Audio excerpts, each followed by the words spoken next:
Hello Ram గారు. Hi నారాజు. మనిషి మౌనం వహించడాన్ని ఎలా తీసుకోవాలండి మనం? ఎందుకంటే ఒక్కొక్కరు ఒక్కొక్క ఇన్సిడెంట్ని ఫేస్ చేస్తూ ఉంటారు.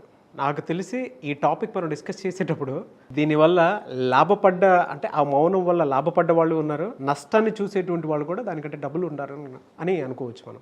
ఎందుకంటే కొంతమందిలో మనం చూస్తూ ఉన్నాం, మనిషి క్యారెక్టరే అర్థం కాదు మనకి. అసలు మనం ఒక రియాక్షన్ ఇస్తాము, లేదా ఒక విషయం చెప్తాము, ఒకటే ఎక్స్ప్రెషను, ఇంకొకళ్ళు ఇలా డిఫరెంట్ కేటగిరీస్ని ఒకేసారి చూసేస్తాం. మనం స్క్రీన్ మీద మనం అలా ఇమాజిన్ చేసుకుంటే ఒక్కొక్కళ్ళు ఇలా తిరుగుతూ ఉంటారు.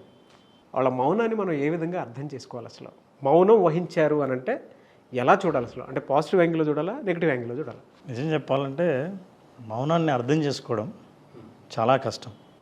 ఈ ప్రపంచం మొత్తం శబ్దంతో కూడుకుంది. ఇంత శబ్దంతో కూడుకున్న ప్రపంచంలో నిశ్శబ్దం ఒక బ్రేక్ లైఫ్కి. ఈ నిశ్శబ్దం ప్రతి జీవితంలో అవసరం.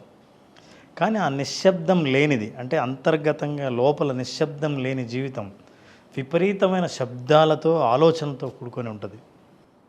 అసలు నిశ్శబ్దం అనేది మనకు చాలా రకాలుగా మనం పాటిస్తూ ఉన్నాం. మౌన వ్రతం అని అంటారు. అది వ్రతం లాంటిది మౌనం. మౌనం అవసరమే, కానీ ఎప్పుడు అవసరం, ఎక్కడ అవసరం అన్నది చాలా ఇంపార్టెంట్. ఫర్ ఎగ్జాంపుల్ కొన్ని ఎగ్జాంపుల్స్ చెప్తాను. షూర్. ఒక అబ్బాయి 5వ తరగతి చదివే అబ్బాయి దాదాపు గంట ప్రయాణం చేస్తే కానీ వాళ్ళ స్కూల్ రాదు. ఇంటి నుంచి రోజు స్కూల్కి వెళ్తూ ఉండేవాడు. కొంత విచిత్రంగా ఉండేవాడు. స్కూల్ బస్సులో అందరూ ఎక్కితే చివరిలో కూర్చొని ఊరికి కూర్చునేవాడు. ఎవరితో పెద్దగా మాట్లాడేవాడు కాదు. అందరూ ఆడుకుంటుండగా ఒక్కడ కూర్చొని పుస్తకాలు చదువుతూ ఉండేవాడు. సెలవులు వస్తే అందరూ సెలవుల్లో చేసే పనులు ఇతను చేయకుండా ఏం చేస్తాడంటే ఆ ఊళ్ళో ఉన్న అడవిలోకి వెళ్ళి అడవిలో ఉన్న చిన్న చిన్న పురుగులను సేకరించేవాడు. వాటిని మైక్రోస్కోప్లో పెట్టి చూసేవాడు. ఇట్లటన్నీ చేసేవాడు. అంత విచిత్రంగా ప్రవర్తన. నిశ్శబ్దంగా గడిపేవాడు జీవితాన్ని. తను ఏం చేయాలనుకున్నా చేసేవాడు. ఏమని ఎవరూ పట్టించుకోలేదు.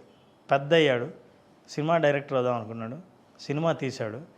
తను అనుభవించిన ప్రకృతి, తను అనుభవించిన జీవితం, నిశ్శబ్దంగా ఇన్నేళ్లుగా చూసిన జీవితం నుంచి వచ్చిన సినిమా అవతార్. జేమ్స్ కెమెరాన్ అట్లుండేవాడు. టైటానిక్ చేశాడు. నిశ్శబ్దం అలా ఉంటుంది. అంతేకాదు, నిశ్శబ్దము ఎక్కడ నిశ్శబ్దంగా ఉండాలో ఎక్కడ ఉండకూడదో తెలియకపోతే ఉన్న పెద్ద ఎగ్జాంపుల్ ఒక వ్యక్తి. ప్రపంచాన్నే ఏలేంత అద్భుతమైన మార్కెటింగ్ కంపెనీ ఉంది. మార్కెటింగ్ కంపెనీ ఎట్లాంటిదంటే, అసలు చైనాలో తన మార్కెటింగ్ కంపెనీ ఉంటే ఆ కంపెనీ లాభాలు ఎట్లాంటివంటే, అత్యంత మల్టీనేషనల్ కంపెనీల్లో దాదాపు 10 సంవత్సరాల లాభాలను ఎంత సంపాదించి పెడుతుందో 1 సంవత్సరంలో సంపాదించి పెట్టేంత గొప్ప కంపెనీకి ఓనర్. ఎప్పుడూ మౌనంగా ఉండాల్సిన వాడు ఉండాల్సిన టైంలో ఉండకుండా ఉన్నట్టుండి నోరు తెరిచి చైనీస్ గవర్నమెంట్ అగెనెస్ట్గా మాట్లాడాడు. ఈ చైనీస్ గవర్నమెంట్ పద్ధతులు సరిగ్గా ఉండవు అని నోరెత్తి మాట్లాడాడు. మాట్లాడినందువల్ల ఆ గవర్నమెంట్ వెంటనే అతని మీద చర్య తీసుకొని ఇప్పుడు ఆలీబాబా అనే కంపెనీ, ఆలీబాబా CEO జాక్ మా ఎక్కడ కనిపించడు, ఎక్కడ నోరెత్తడు. ఇటీవలే ఒక మీటింగ్లో కనిపించినప్పుడు సైలెంట్గా ఉన్నాడు. 2 మాటలు మాట్లాడాడు. మౌనాన్ని బ్రేక్ చేస్తే, చెయ్యకూడని చోట బ్రేక్ చేస్తే దాని ఫలితం ఎట్లుంటుందంటే జీవితాంతం ఆలోచించేదిగా ఉంటుంది. అది జాక్మా ఎగ్జాంపుల్. సో ఈ 2 ఎగ్జాంపుల్స్లో మౌనాన్ని సరిగ్గా ఉపయోగించుకున్నవాడు, సరిగ్గా ఉపయోగించుకునేవాడు. మౌనం అర్ధాంగీకారం అంటారు. మౌనానికి ఎన్ని మీనింగ్స్ ఉంటాయి, ఎలా చదవాలి అన్నది. ముఖ్యంగా కోపం వచ్చినప్పుడు ఒక అద్భుతమైన ఆయుధం మౌనం. మౌనం చేతగానితనం కాదు. ఎంతో చేతైనవాడు, ఎంతో బలం ఉన్నవాడు, మానసిక స్థైర్యం ఉన్నవాడు మౌనంగా ఉంటాడు. బాగా బలహీనత ఉన్నవాడు ఇమ్మీడియట్గా రెచ్చిపోతాడు, యాక్టివ్ అవుతాడు, ఎమోషనల్ అవుతాడు, రియాక్ట్ అవుతాడు, యాక్షన్లో చూపిస్తాడు. బలహీనతకు గుర్తుంది. చాలామంది బలాన్ని గుర్తు అనుకుంటారు, చాలా పొరపాటు. ఎంతో మానసిక బలం ఉన్నవాడు ఏం చేస్తాడంటే యాక్షన్ చేసి ఏమైనా చేద్దామని అనిపించినప్పుడు కూడా తన్ను తాను తమాయించుకొని నిశ్శబ్దంగా ఉంటాడు.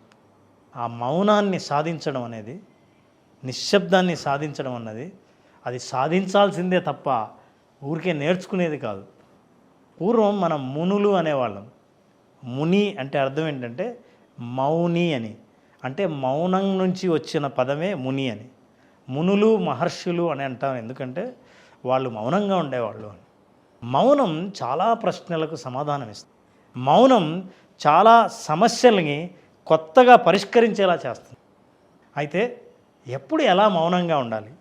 మాట్లాడవలసినప్పుడు మౌనంగా ఉండి, మౌనంగా ఉండవలసినప్పుడు మాట్లాడితే మహా నష్టం జరుగుతుంది. బెస్ట్ ఎగ్జాంపుల్స్ ఉందా? మీరే అన్నారు, ఇందాక చెప్పింది అవతార్ సినిమా ఒకటి, 2 జాక్మాదే. చాలామందికి ఈ మధ్యకాలంలో ఎందుకబ్బా జాక్మా కనిపించట్లేదని చెప్పేసి అనుకున్నటువంటి వాళ్ళు ఉన్నారు. రీజన్ ఇదే.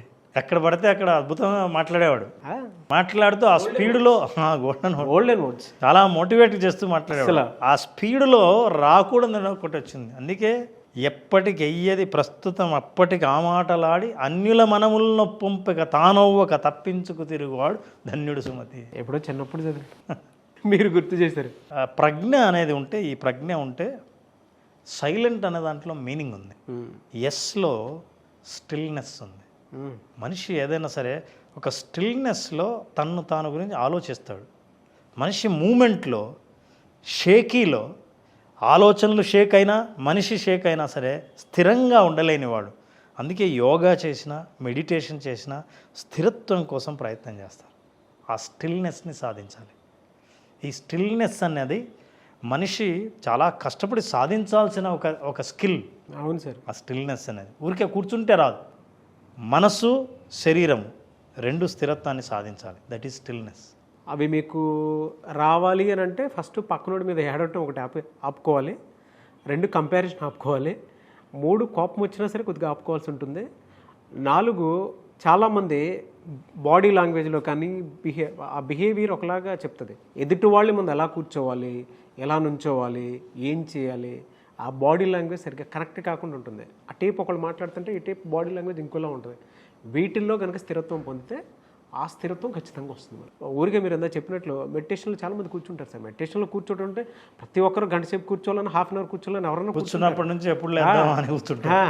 మెడిటేషన్లో నేర్చుకోవాల్సినవి ఏంటంటే 1-2 గంటలు ఎందుకు అంత కూర్చుంటున్నారంటే వాళ్ళల్లో వాళ్ళని తెలుసుకోవటం. ఆ ప్రాసెస్లో మీరు అక్కడ ఏం వదిలేయాలనేదే పాయింట్. అంతే కదా సార్. ఆ స్టిల్నెస్లో ఏం జరుగుతుందంటే నీళ్ళు ఎట్లా అయితే స్టిల్ నిలబడితే చెత్త మొత్తం కిందికి పోతుందో అట్లా మన ఆలోచనలు మనల్ని డిస్టర్బ్ చేసేవి ఏవైనా సరే ఆ స్టిల్నెస్లో అవి అడుక్కుపోతే ప్యూర్ వాటర్ మాత్రం ఉంటుంది. పైన మన లేయర్, ఒరిజినల్ లేయర్ కనిపిస్తుంది. ఒరిజినల్ లేయర్ ఉంటుంది. I is inquiry. ఎంక్వైరీ అంటే మనల్ని మనం లోతుగా ఆలోచించే అవకాశం కల్పించడం ఐ ఎంక్వైరీ అంటారు. L is listening. కోపం వచ్చినప్పుడు కోపంలో మనం యాంగర్ మేనేజ్మెంట్లో చెప్తుంటాం. అవతల వాళ్ళు మాట్లాడుతుంటే వీళ్ళు ఎప్పుడెప్పుడు మాట్లాడదామా అని వింటారే తప్ప లిజనింగ్ మిమ్మల్ని అర్థం చేసుకోవాలని వినటం వేరు, మీరు ఆపితే ఇంక నేను మాట్లాడదామని వినడం వేరు. సో ఈ సైలెన్స్లో ఉన్న listening wanted to understand you. బహుశా మీ కోపానికి నాకు అర్థం తెలియచ్చు, అరే అందుకా నీ కోపం వచ్చింది అని ఇంకా నా కోపం రాదు. So that's why listening. Is energy. Energy ఏంటంటే మనిషి నిశ్శబ్దంలో ఎనర్జీ వేస్ట్ చేసుకోడు, ప్రిజర్వ్ చేస్తాడు. తనకున్న శక్తి ఏదైతే ఉందో సైలెంట్గా కూర్చోవడం వల్ల ప్రిజర్వ్ చేస్తారు. నాగరాజు, ఎనర్జీ ఎప్పుడైతుందంటే ఎమోషన్స్ని మీరు ఎక్స్ప్రెస్ చేస్తున్నప్పుడు ఎనర్జీ వెళ్ళిపోతుంటుంది. Emotion is energy. ఆ ఎమోషన్స్ని అర్థం చేసుకొని వాటిని ఇంటెలిజెంట్గా అంటే ఎమోషనల్ ఇంటెలిజెన్స్తో ఉండే అవకాశం మీ ఎనర్జీని ప్రిజర్వ్ చేసుకున్నప్పుడు ఉంటుంది. That is energy. అందుకే meaningful silence is important than meaningless words. Is a energy. మనం ఎమోషనల్గా ఇంటెలిజెంట్ అయిన వాళ్ళు వాళ్ళ ఎమోషన్స్ని అర్థం చేసుకుంటే ఎనర్జీని కాపాడుకోగలరు. సైలెంట్లో ఎనర్జీని మనం మిగిలించుకోవచ్చు, దాచుకోవచ్చు. That is energy. N is a noise free. శబ్దాలకు దూరంగా ఉండడం. ఏది ఇంటర్నల్ శబ్దం, మన ఆలోచనలు, మన దిగుళ్ళు, మన జడ్జిమెంట్స్, ఇవన్నీ లోపల వచ్చే శబ్దాలు. ఈ శబ్దాల నుంచి దూరంగా ఉండడం ఎన్. సి, సైలెన్స్లో సి ఈజ్ అ కామ్నెస్. నిశ్శబ్దంగా ఎన్ని పదాలు ఉన్నాయో చూడండి. Silence, calm and unit stillness. వీటన్నిటి ప్రయోజనాలన్నీ సైలెన్స్లో ఉన్నాయి. సో కామ్గా ఉండడం అన్నది, కామ్గా ఉండడం ఒక్కొక్కసారి చాలా కష్టం. అందుకే యాంగర్లో ఎప్పుడైనా కోపం వచ్చినప్పుడు కొంచెం కామ్ అవ్వు అని అంటారు. కామ్నెస్లో సొల్యూషన్ ఉంటుందండి. So solutions you can identify with this calm. Is that emptiness. అసలు ఏ జడ్జిమెంట్ లేకుండా ఉండడం అనేది ఎంటీనెస్. ఈ ఎంటీనెస్ను సాధించాలంటే ఎంతో సాధన చేయాల్సి ఉంటుంది. ఊరికే సైలెన్స్ అన్న వర్డ్ లాగా ఉంటుంది, కానీ ఇందులో చాలా జీవితం ఉంది. అదే సార్, ఒక గంట కూడా కాదులేండి, ఒక 10 నిమిషాలు పనులన్నీ పక్కన పెట్టేసి మనల్ని మనం మర్చిపోయి థాట్ని ఒక చోట పెట్టాలి అని అంటే చాలా పెద్ద టఫ్ జాబ్ నాకు తెలిసి. చాలా పెద్ద టఫ్ జాబ్. కాన్సన్ట్రేషన్ మీద కాన్సన్ట్రేట్ చేస్తే తప్ప అది వర్కౌట్ కాదు. ఇది మనం సైలెంట్ని థియరిటికల్గా అర్థం చేసుకోవచ్చు, కానీ ప్రాక్టికల్గా వీళ్ళు ఎవరైనా వింటున్న వాళ్ళు ఒక పని చేయొచ్చు.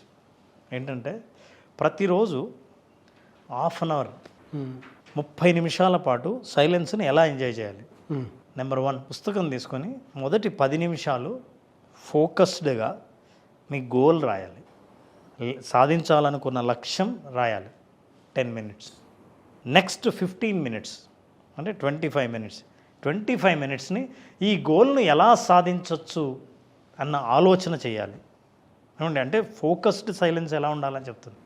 ఎలా సాధించాలో మార్గాల గురించి 15 మినిట్స్ మీరు రాయాలి. ఒకటి goal. Next 15 minutes you will have to write what are the methods and ways that to achieve this goal.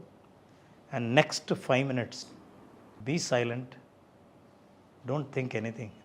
మన మౌనాన్ని మనం ఓపెన్ చేసుకోవటం, దాంతో క్లోజ్ చేసుకోవటం. ఒక మీనింగ్ఫుల్ సైలెన్స్ ఇది.